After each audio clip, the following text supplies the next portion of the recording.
Yes, leo nimekuja hapa Mwenge, nimekutana na moja ya wajasiriamali au moja ya wafanyabiashara ambao wao wanajihusisha na biashara ya kuuza ice cream. Faza, kwema? Kwema kabisa bwana. Kwema kabisa, habari yako bwana? Salama, za kwako?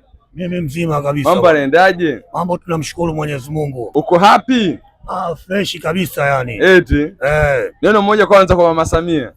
Yaani mama kwanza kabisa tunashukuru.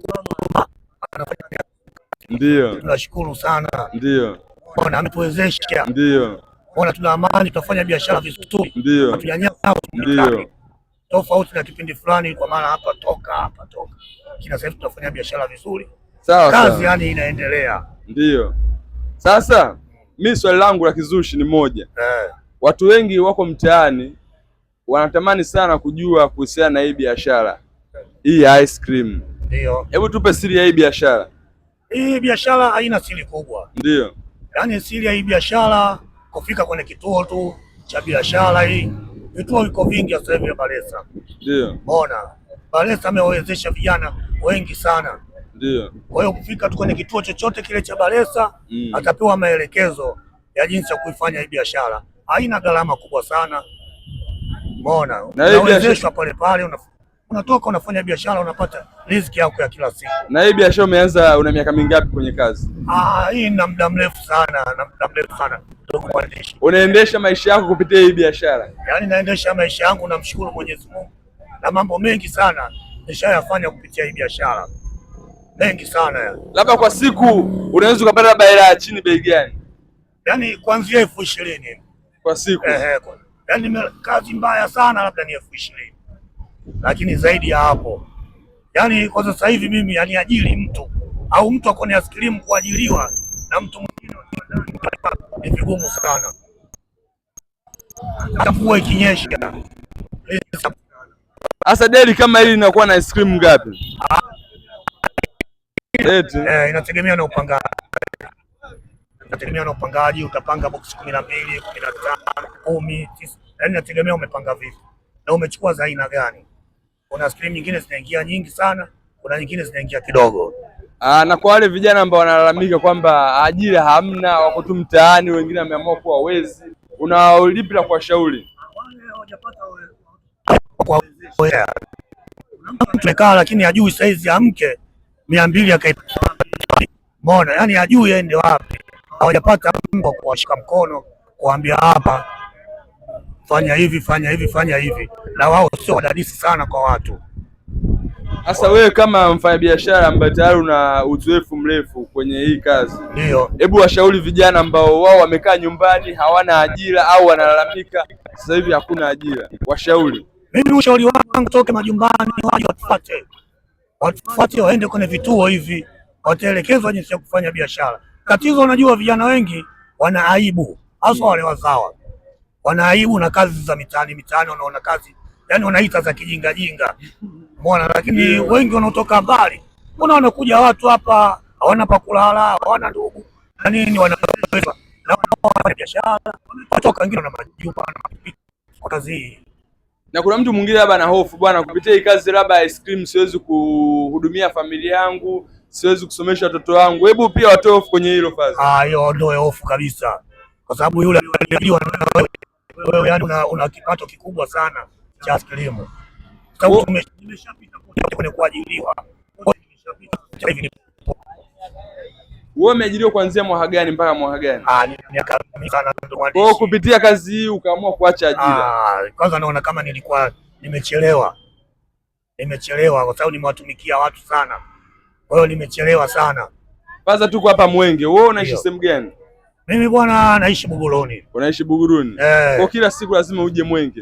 Napanda mpaka hapa Mwenge, kituo changu kipo hapa karibu. Nafungua biashara yangu na kutafuta wateja. Wateja wengi wapo. Na ili guta huu anatembea nalo au ili guta linabaki tu hapa Mwenge? Ili guta linabaki ofisini. Kwa hiyo naliacha ofisini, asubuhi nakuja nalichukua, napanga biashara.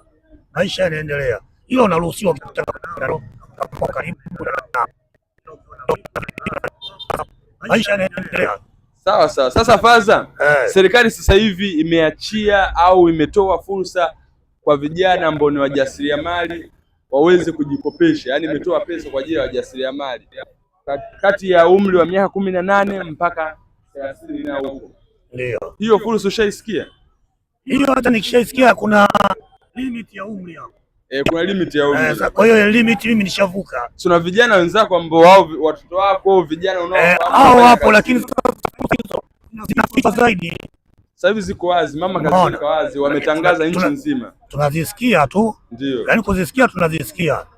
Lakini baadhi ya viongozi wa mitaa huko yaani mpaka udadisi sana. Watu wanaona kama kuna uzito wakati hamna uzito wote. Uzito hamna. Karibu sana. Anataka maziwa. Hapa. Huu ndo mwendo wenyewe wa biashara.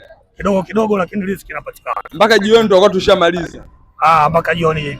Haina shaka. Inategemea mara nyingine saa 10. Swali langu la kumaliza. Kuna watu tulikuwa tunabishana. Tukasema katika utu uzima bwana, ukiona mtu ameoa huwa na sababu yake ya msingi sana hadi anamuoa mwanamke. Ndio. Hivi wewe unaweza kukumbuka sababu ile kufanya ukamuoa mke wako? Sababu yani umri wa kuoa ukishafika, yani miemko ikishafika ile haina ushauri, haina sababu. Unaona, miemko tu ile ikishafika ile haina umri, haina sababu, haina kusoma, haina nini. Ile ndio kufanyisha wewe uoe. Na kuna malengo katika kuoa. Kuna mwingine ana malengo yake, mwingine maisha, mwingine ndo anaoa kwa miemko kama anakuambia. Unaona, mwingine anaoa kwa ajili ya maisha, aendeshe familia, aanzishe familia yake na yeye. Kwa nyinyi ambao mmeshatangulia ndani ya ndoa, una ushauri gani kwa kijana ambaye hajawahi kuoa, anategemea kuoa au anatarajia kuoa? Azingatie vitu gani ili aweze kuoa mwanamke ambaye ni bora katika maisha yake? Kwanza kabisa wajiangalie kwenye umri.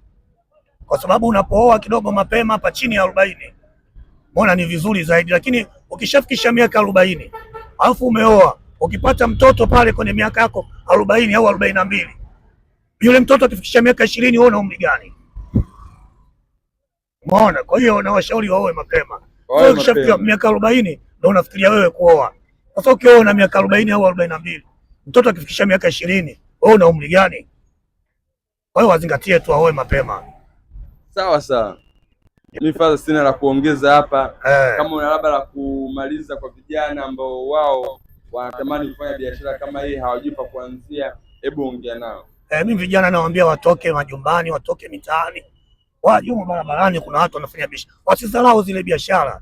Zile biashara zina kipato. Sasa kama una mtu kashika foni tu, foni hizi, makava ya simu, lakini ana kipato ambacho hawezi kuajiriwa, huwezi ukampeleka kwenye ajira tena. Kweli. Kina mama huko wanauza mahindi, wanauza maparachichi barabarani, wale hawaajiriwi.